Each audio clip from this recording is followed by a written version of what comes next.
अभी सब्सक्राइब करें हमारा चैनल और पाएं मन अति सुंदर के सारे शानदार एपिसोड्स। अति सुंदर होता है मन अति सुंदर।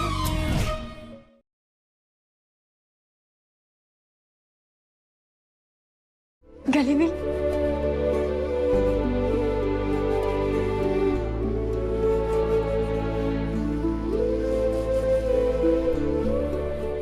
चली जाओगी ना? हाँ पापा, आप टेंशन मत लीजिए। कोई टेंशन है तो हमें फोन करना। जी ले बेटा, याद से संदन जी को दे देना। हाँ जा जा। हाँ, हाँ।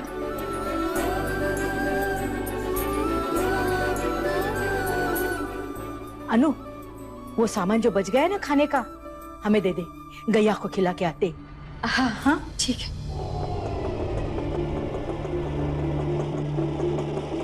भैया चलिए हम बताते हैं रास्ता।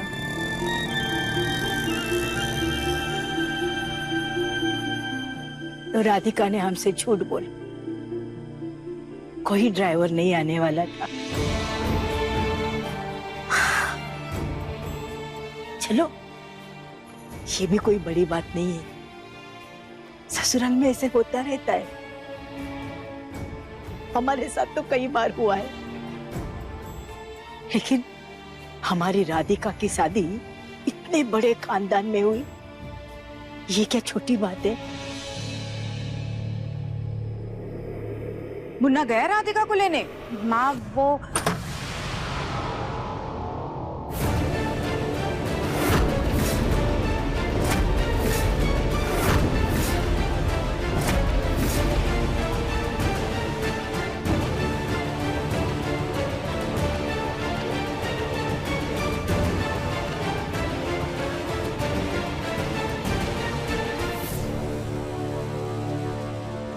तुम अकेली आई हो?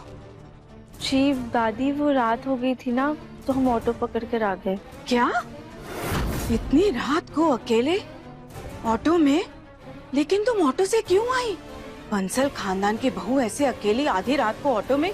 आस पड़ोस में अगर किसी ने देख लिया तो हमारी क्या इज्जत रह जाएगी। मुन्ना कहाँ है? माँ, दिव्यम की तबीयत ठीक नहीं है, लेकिन हमने ड्राइवर को भेजा था गाड़ी के साथ। राधिका के पापा से बात भी हुई थी। माँ जी, लेकिन वहां पर कोई गाड़ी नहीं आई थी।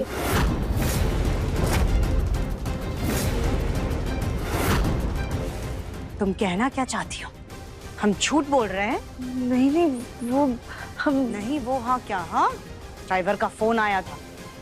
माँ, रास्ते में गाड़ी खराब हो गई है, कह रहा था कि बस थोड़ा वक्त लगेगा पहुंचने में, लेकिन तुमसे सब्र भी नहीं हुआ। अरे कम से कम एक फोन कर लेती, लेकिन नहीं, तुमको तो ऑटो से आना था ताकि माँ से हमको और हमारे बेटे को डांट खिलवा सको। क्या बात है देवरानी, कैसे पासा वापस से बहू की ओर घुमा दिया। लगता है अब तुमसे सीखना पड़ेगा। राधिका, ये तुमने सही नहीं किया। ऐसा करने से तुमने ना ही रस्मों का पर हमारा भी अपमान किया है। दादी, अब आप ऐसा मत कहिए। देखो राधिका, मैं जानती हूँ तुम्हें सारे रीत रिवाजों की समझ है, इसीलिए तुम्हें इस घर की बहू बनाकर लाई थी। जो भी हुआ वो सही नहीं हुआ। और तुम्हारे माँ बाप वो इतना परेशान हो गए थे तुमसे कि तुमको अकेले ऑटो से आ जाने दिया। और ये शगुन का सामान, और उन्हें क्या लगा कि शगुन का सामान भेज देंगे तो सब कुछ सही हो जाएगा? फेंको इसे।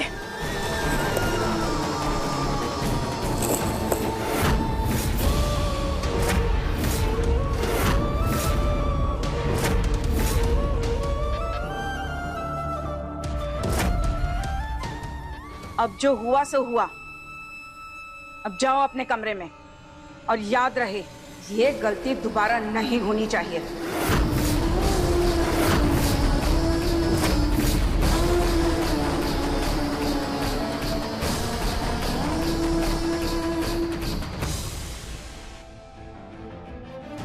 माँ, पता नहीं आपने और दिव्यम के पापा ने इस लड़की में ऐसा क्या देख लिया।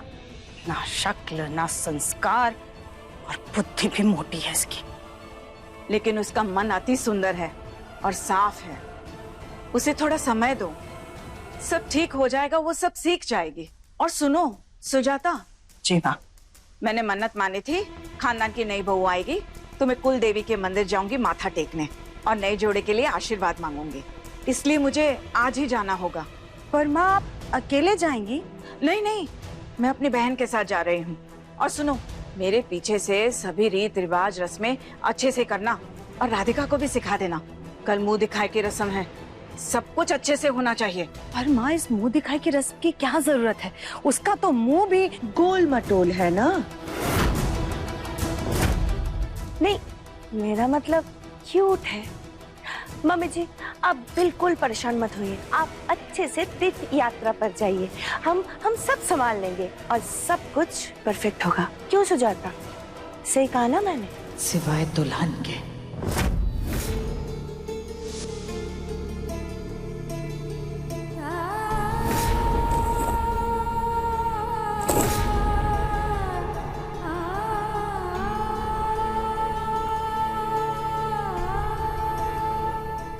दिव्यम जी की तबीयत खराब है। हम एक काम करते हैं, धीरे से दरवाजा खोल के अंदर जाते हैं, ताकि अगर वो सो रहे होंगे तो आवाज से उठ नहीं जाएंगे, और अगर जाग रहे होंगे तो उनके लिए जो ड्राई फ्रूट्स वाली बिना शक्कर की प्रोटीन बार जैसी मिठाई बनाई है ना, वो दे देंगे, ताकि उन्हें खाकर थोड़ी सी ताकत आ जाए।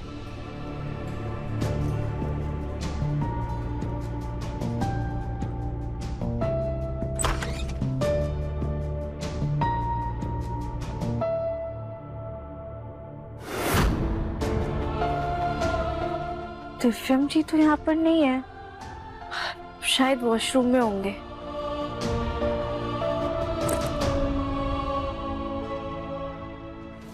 दिव्यम जी तो यहाँ पर भी नहीं है, लेकिन माँ जी ने तो बोला था वो बीमार है। कहाँ चले गए? ऑफिस गया है वो।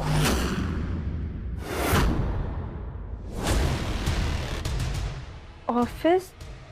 पर वो तो बीमार है ना? हाँ, वो बीमार है, फिर भी ऑफिस गया है। जानती हो क्यों? ये मखमल का बेड, ये आलीशान कमरा जिसमें तुम रहती हो, ये यूं ही नहीं आता। इसके लिए मेहनत करनी पड़ती है, पैसे कमाने पड़ते हैं, और ये मेहनत हमारे पति और हमारा बेटा करते हैं। इस घर के खर्चे ना उनकी कमाई से, उनकी मेहनत के दम पे चलते हैं। ये जो तुम्हारे आसपास 4 नौकर घूमते हैं ना, ये उनकी वजह से, उनकी मेहनत के दम पे। आइंदा से कभी हमारे बच्चे के काम के बीच में मत आना, उसे पसंद नहीं है। बहुत अपनी पति और बेटे की कमाई का अहंकार है ना इसे। एक दिन मैं बताऊंगी इसे।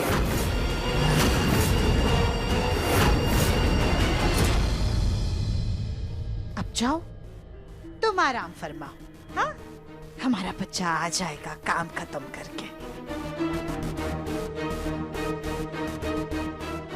माँ जी, वो हमने दिव्यम जी के लिए ना बिना चीनी वाला प्रोटीन का हलवा बनाया था, वो जाके दे दे।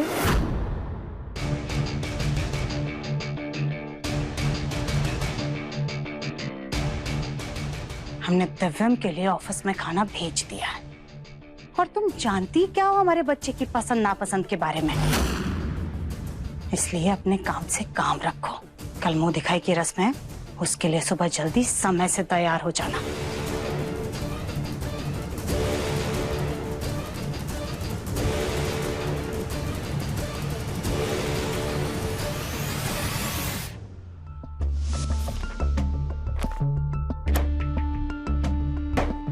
ये क्या वाहियात प्रेजेंटेशन है। ना रंग सही से इस्तेमाल हुए हैं, ना फॉन्ट सही से इस्तेमाल हुए हैं इसके। लेके जाओ ये बकवास मेरे सामने से। कल सुबह मुझे एक परफेक्ट प्रेजेंटेशन चाहिए। क्या चाहिए? Perfect presentation. जी सर। गॉड। दिव्यम, हाँ, तू राधिका को लेने नहीं गया? माँ ने भेजा था ना ड्राइवर को लेने के लिए। नहीं, वो ऑटो से आई है। मैंने खुद देखा। क्या फर्क पड़ता है, आ गई ना। अब उसका नाम लेके मेरा मूड मत खराब करो। चलो घर चलते हैं।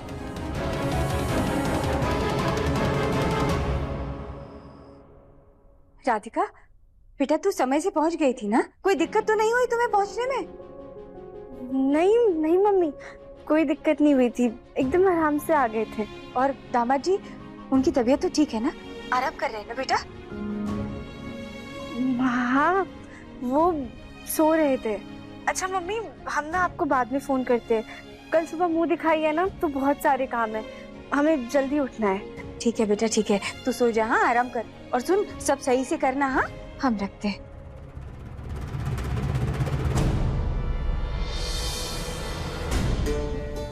हो गई बिटिया से बात? मिल गई मन को तसल्ली? हो गई। सच कहें, बात नहीं हुई थी ना तो हमारा मन बड़ा घबरा रहा था। लग रहा था जैसे जैसे वो किसी मुसीबत में है, लेकिन अब बात हो गई, अब सब सही है। फूटे करम हमारे, खुद का घर तो नहीं संभाल पाई इतने सालों में, अब बेटी को क्या अपने जैसे बनाओगी? मायके का इतना मोह रखेगी लड़की तो ससुराल में कैसे निभाएगी? ब्याह दिया है ना लड़की को, अब संभालने दो उसे अपनी गृहस्थी। सही कहती हैं आप अम्मा जी। अब राधिका को फोन नहीं करेंगे, बार बार परेशान नहीं करेंगे उसे, बस दोनों को आशीर्वाद देंगे। राधिका और दिव्यम जी हमेशा बस खुश रहें। हमारा आशीर्वाद तो जीवन भर उनके साथ है। यही ठीक होगा।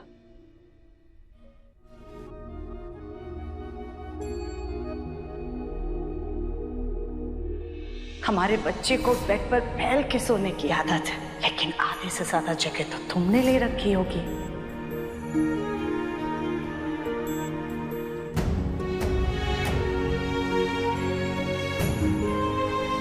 हम दिव्यम जी को बता देंगे कि अब से वो बेड पर सोएंगे और हम सोफे पर।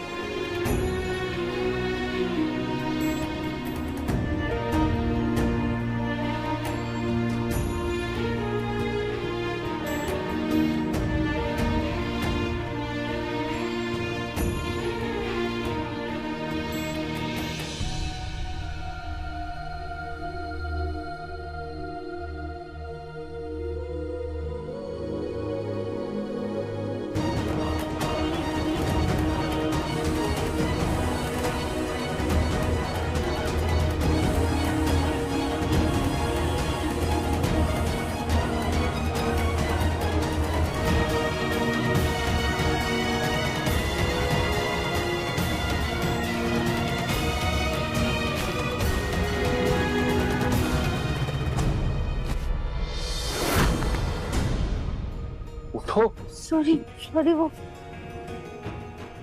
गलती से आंख लग गई थी। गलती से आंख लग गई थी ना, अब खुल गई। जाओ, जाकर बेड पे लेट जाओ, तुम्हें पता है ना ये मेरी जगह है। लेकिन दिव्यम जी, वो लेकिन कुछ नहीं, जाओ जाकर बेड पे सो जाओ।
मगर हमसे किसी बात पर नाराज है, हमें इस बात का पता लगाना होगा।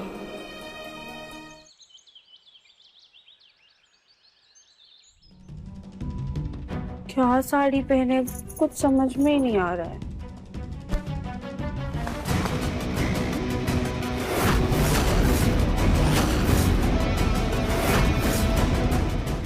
इसमें से कोई भी नहीं। तुम्हारे मायके वालों ने सब फीके रंग की साड़ी भेजी है क्या? वो माँ जी, हमें ना हल्के रंग पसंद है, इसलिए मम्मी ने सारी ऐसी साड़ियाँ भेजी हैं। तुम्हारे मायके वालों को फैशन सेंस नहीं है ना कि किस आकार पर कैसा रंग जचता है। हल्के रंग की साड़ी पहनने से शरीर हल्का नहीं बल्कि भारी दिखता है, और गहरे रंग के कपड़े पहनने से शरीर भारी नहीं, कम से कम कुछ हल्का दिखता है। इतना तो अब तक पता ही होगा तुम्हें। वो हमारी बहन काया भी यही बोलती है, लेकिन हमने कभी इन बातों पर ध्यान नहीं दिया। तुम अपने सिवाय किसी और पर ध्यान कहाँ देती हो? मतलब कि फंक्शन में तुम्हें ये साड़ी पहननी है। हल्की तो तुम दिखोगी नहीं, कम से कम कुछ भारीपन छुप जाएगा।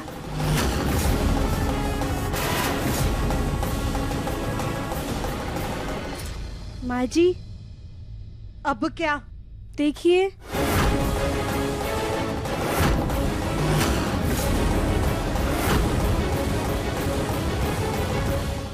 वो ये बाजू ऊपर नहीं चढ़ रही है, अगर थोड़ा सा और खींचा तो फट जाएगा। तुम्हारी नाप का ही बनवाया था ब्लाउज, 3 दिन में तुमने वजन बढ़ा लिया। इतनी अच्छी साड़ी का कल्याण कर दिया तुमने, अब क्या पहनोगी फंक्शन में? चिंता मत कीजिए माँ जी, ये देखिए, ये साड़ी में ना गोटा पट्टी है। हम अपने किसी भी कॉन्ट्रास्ट कलर के ब्लाउज में ना ये गोटा पट्टी लगा देंगे तो पता ही नहीं चलेगा कि दूसरा ब्लाउज है, इसी साड़ी का ब्लाउज लगेगा। आप परेशान मत होइए, हम यही साड़ी पहनेंगे। जो करना है वो करो, लेकिन फंक्शन में यही साड़ी पहनना। तुम्हें दिव्यम की बीवी दिखना है, माँ नहीं।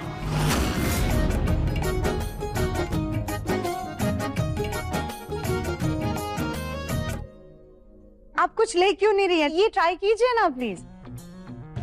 भाभी क्या हुआ? आपने घर में ये सनग्लासेस क्यों लगा रखे हैं? वो क्या है ना सुजाता, मेरी आँख में मधुमक्खी ने डंक मार दी, इसलिए। आप भी ना अपनी आदतों से बाज नहीं आएंगी। तुम मेरी चिंता मत करो, अपनी बहू की करो। और कहाँ है वो, अब तक आई नहीं? हाँ हाँ, हम भी उसी का इंतजार कर रहे हैं। वैसे सारी चीजें बहुत मस्त बनाई है तुमने सुजाता, हमेशा की तरह। अब तो बस तुम्हारी परफेक्ट बहू का इंतजार है। मैंने अपनी नंद की बेटी का रिश्ता दिव्यम के लिए भेजा था, लेकिन सुजाता ने कहा कि उसका चेहरा उसके शरीर से भी बड़ा है और मना कर दिया। अब मैं ये देखने आई हूँ कि कैसी नए नक्श वाली बहू चुनी है सुजाता ने। जिसका बेसब्री से आप सभी लोगों का इंतजार था, वो आ गई है। सुजाता की सबसे प्यारी खूबसूरत राधिका बहू। आओ आओ, बैठो बैठो। मेरी ननद की बेटी का चेहरा बड़ा लगता था, अब तो पूरी की पूरी बहू ही भारी ले आई है। जल्दी से ये रस्म करके इन लोगों को रफा दफा करना होगा। राधिका बेटा, धीरे धीरे क्यों आ रही हो? जल्दी आओ, बैठो आके।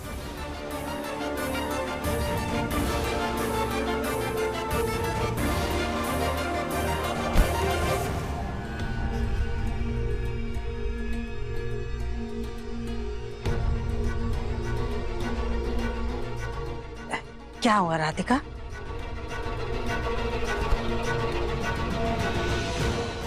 देखिए, है ना कितनी सुंदर बहू, एकदम गोल मटोल गोल गोल। आपका बेटा गोलू भी तो कितना गोल गोल है ना? कितना क्यूट है। वैसे ही हमारी बहू राधिका भी बहुत प्यारी है। सुजाता, दिव्यम तो इतना फिट रहता है, इतना ख्याल रखता है अपनी सेहत का। तुमने तो कहा था वो आलू तक नहीं खाता, पर बहू तो तुमने बिल्कुल आलू जैसी ढूंढ ली।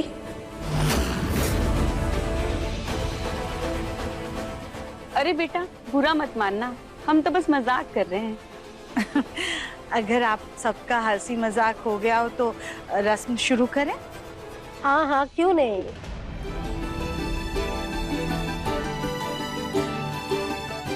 देखो तो, इसके गाल कैसे गोलगप्पे जैसे हैं। कितनी प्यारी है ना ये। असली तमाशा तो कुछ देर बाद शुरू होगा। तुम्हें बहुत घमंड है ना सुजाता? सारा घमंड चूर चूर कर दूंगी मैं। गोलगप्पे नहीं, पूरे लड्डू जैसे हैं। अरे नहीं, पूरे टमाटर जैसे लगते हैं।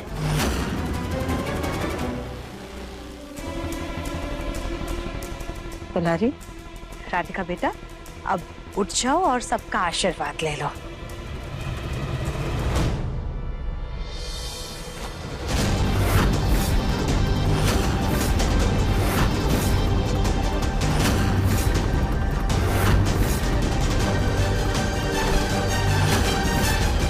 राधिका, क्या हुआ? राधिका, क्या परेशानी है?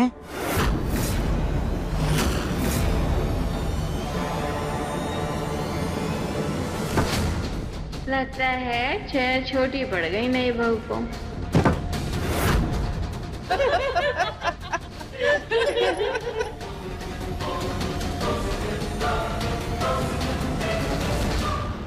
सुजाता, लगता है तुम्हारा पूरा परिवार फैला और फूला है। सुजाता, अगर नई बहू को पुश्तैनी चेयर में बिठाना ही था तो एक बार चेक तो कर लेती कि तुम्हारी बहू का वजन झेल भी सकती है या नहीं। हमें तो लग रहा है हम मुंह दिखाए नहीं, सर्कस देखने आए हैं। तुम्हें अगर कोई परेशानी थी तो तुमने हमें पहले क्यों नहीं बताया? माँ जी, हम आपको बताना चाह रहे थे। चुप करो, मुंह बंद रखो अपना। इतने सालों की कमाई हुई हमारी इज्जत तुमने एक पल में मिट्टी में मिला दी। पूरी सोसाइटी के सामने तुमने हमारी थू थू करवा दी।